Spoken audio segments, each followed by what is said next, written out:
Devant le ministre de la Construction, du Logement et de l'Urbanisme, la Chambre nationale des promoteurs et constructeurs agréés a évoqué toutes les problématiques qui entravent l'activité immobilière. Les plus prégnantes sont la disponibilité du financement et surtout la question du foncier.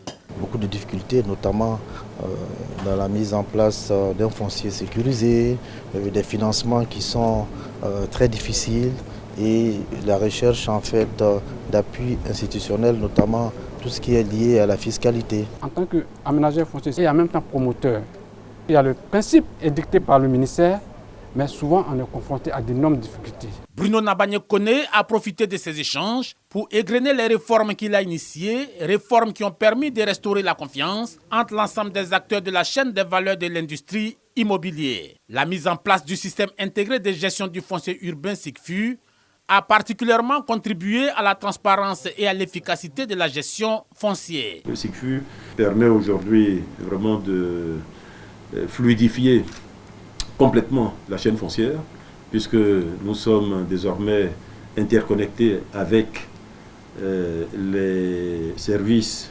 de la conservation foncière et du cadastre. Désormais, les flux se font de façon numérique. Donc tout cela facilite les choses, réduit les délais, c'est vraiment important.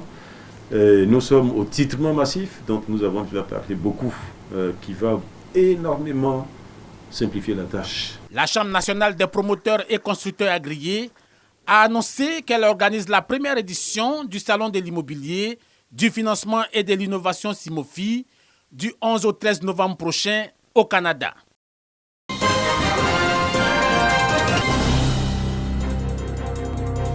Fini avec les violences et les discriminations en milieu professionnel. Une initiative vient d'être prise par les cabinets Manamine et Beko pour lutter contre ce phénomène.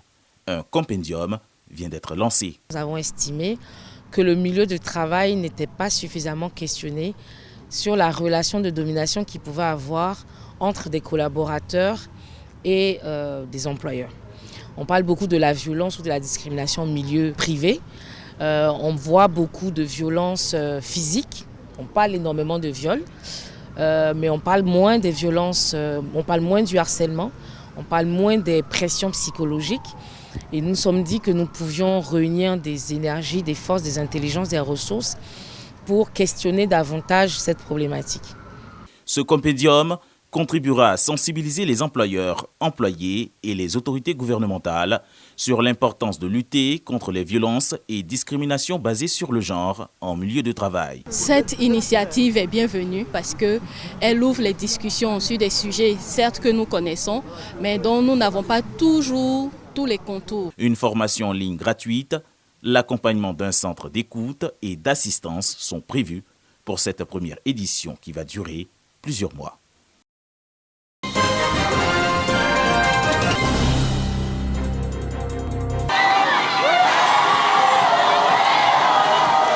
Un accueil à la dimension de l'hôte, la Coupe d'Afrique des Nations de football, reçue en grande pompe dans la ville historique de Grand-Bassam. À bord de son véhicule, le maire Jean-Louis Moulot sillonne les rues de la commune pour présenter le trophée aux Bassamois. Tous sont sous le charme de Dame Coupe d'Afrique. Chacun sort son smartphone pour immortaliser le moment. Très content que la coupe soit venue ici. Quand on voit à la télé, c'est pas trop ça. Maintenant, j'ai vu de mes propres yeux là. C'est ça, mais je crois maintenant que la coupe existe. C'était mon rêve de voir la coupe. Et je suis tellement content, je suis fier de la Côte d'Ivoire. Après la parade, le cortège prend la direction de la mairie où une foule impatiente attendait aussi de contempler le trophée de la CAN 2023.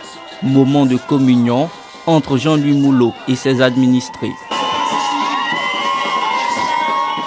Mesdames et messieurs, le trophée que nous avons le privilège d'admirer cet après-midi est riche en symboles pour les supporters que nous sommes.